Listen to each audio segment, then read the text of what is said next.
श्री हरिवंश राधा वल्लभ श्री हरिवंश वृंदावनेश्वरी तवैव पदारविंदम प्रेमामृतैकमकरन्द रसौघपूर्णम् हृद्यर्पितं मधुपते स्मरतापमुग्रं निर्वापयत् परम शीतलमाश्रया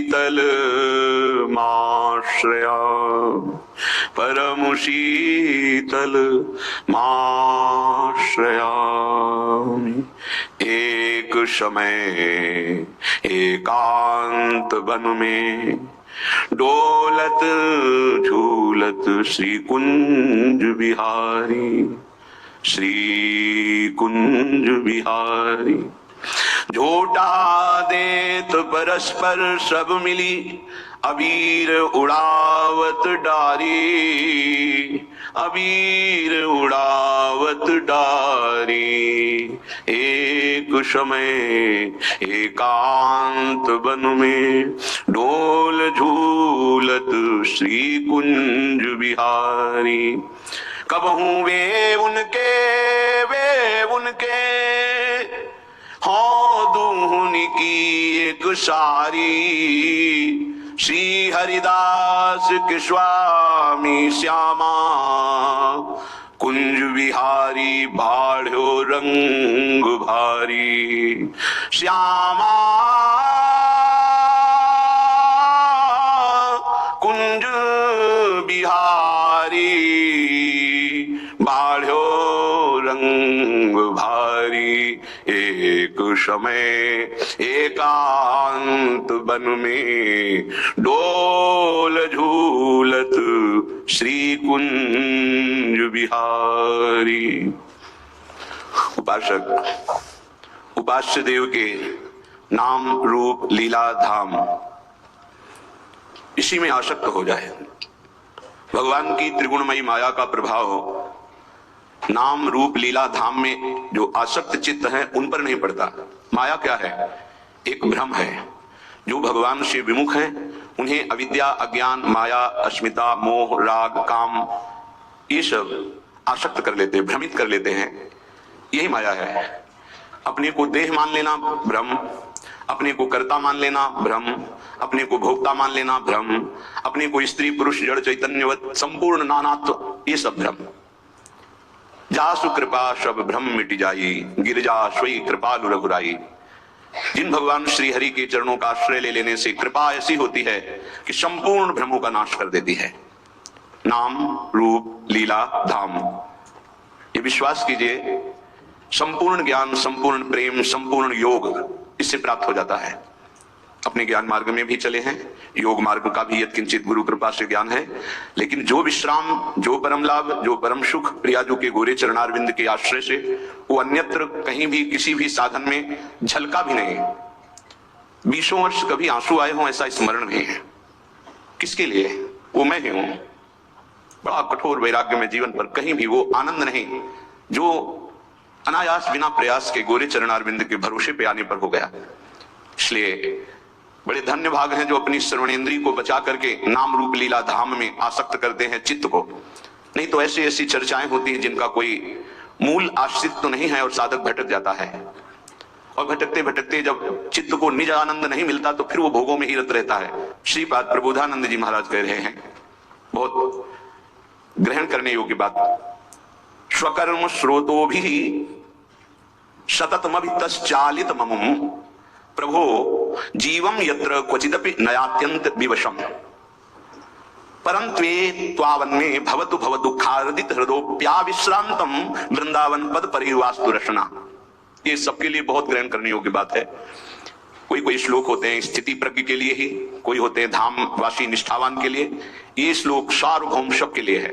कह रहे हैं स्वकर्मो स्रोतो भी सततम वितश्चालित ममुम प्रभु मैं आपसे और कोई चाह नहीं रखता, एक बात केवल प्रार्थना कर रहा हूं, स्वकर्म स्रोतो भी, हमारे कर्म के परिणाम में हमें जहां भी रखा जाए।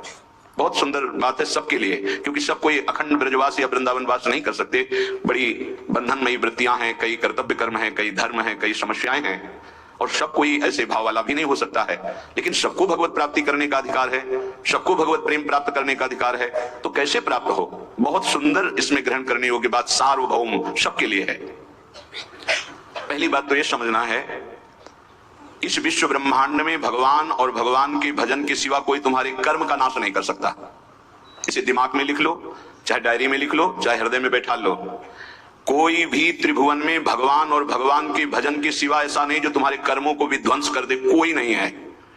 एक बार महर्षि ब्रह्म ऋषि विश्वामित्र जी ने त्रिशंकु जी के कर्म विधान को मिटाने की कोशिश की और कहा तुम्हें जो वशिष्ठ जी नहीं प्रदान कर सके वो मैं प्रदान करूंगा। और अपने मंत्र बल से, तपोबल से उन्होंने स्वर्ग भेजा। अनाधिकारी का स्वर्ग में प्रवेश नहीं होता है। अगर वो पुण्य बल से अधिकार भी प्राप्त कर लिया है लेकिन ब्रह्म ऋषियों की अनुमति नहीं है तो भी नहीं होगा। वशिष्ठ जी ने नकार दिया था त्रिशंकु को, विश्वामित्र जी ने भेजा, वहां से धक्का लगा के वापस किया गया, वो खोपड़ी केवल उल्टे टंग गए। तो उनका रुको मैं नई सृष्टि प्रकट करता हूं।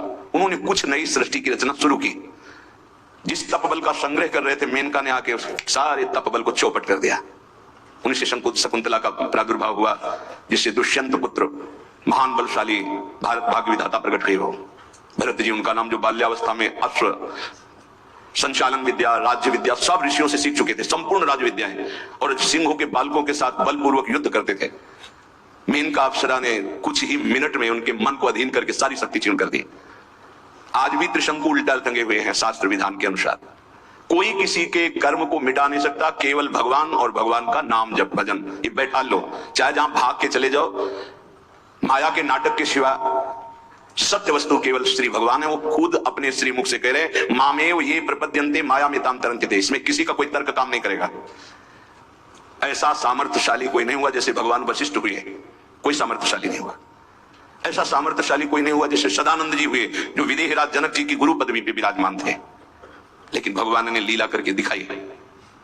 दशरथ जी का मरण, भगवान का वनवास जाना, सिया जी का हरण, क्या इन महापुरुषों की कुंडली विचारने में कोई कमी रह गई थी? क्या ये सामर्थ्य में किसी भी तरह कम है? क्या ये रचना को बदल नहीं सकते हैं? तो हमारी रचना को कौन बदल देगा जो हमारे भाग्य में लिखा हुआ है? इस शरीर के बनते समय जो भाग्य में लिख गया, जिस अवस्था में जो कष्ट भोगना है वो पक्का है।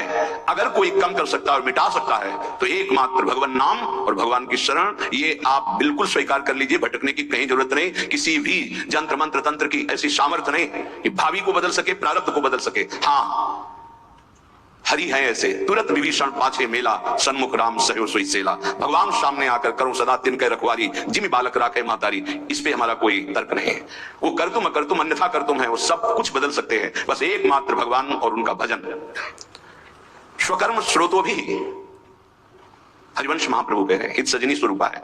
यत्र यत्र मम जन्म कर्म भी, मेरे कर्म के अनुसार जहां जहां मेरा जन्म हो, चाहे वो नरक भेजो चाहे परम पद भेजो, मुझे इसकी प्रार्थना आपसे नहीं है। यत्र यत्र मम जन्म कर्म भी नारके परमे पदे थवा, बस इतनी प्रार्थना है लाडली जू कि जहां जहां मेरा जन्म हो कर्म के अनुसार, या जहां जहां आप मुझे भेजे, तो आप हमारे हृदय में अपनी परिकर सहित रहे, ललिता विशाखादि सहचरियों के साथ। प्रिया प्रीतम गलवैया दिए मेरे हृदय रूपी निकुंज में, जहां चाहो वहां भेज दो। श्रीपाद प्रबोधानंद जी यहां कह रहे, बहुत स्वीकार करने योग्य है, मंगल हो जाएगा। स्वकर्म स्रोतो भी, हम आपसे प्रार्थना नहीं करते कि हमारे कर्मों के परिणाम का नाश कर दो, मत करो। सतत मभिस्तश्चालित ममुम, मेरा कर्म मुझे प्रेरित करके जहां रख रहा है, कर्म के अनुसार ही वास मिलता है, कर्म के अनुसार ही आहार विहार, कर्म के अनुसार ही उसको दुख सुख का भोग, बड़ा कर्मों का जाल है।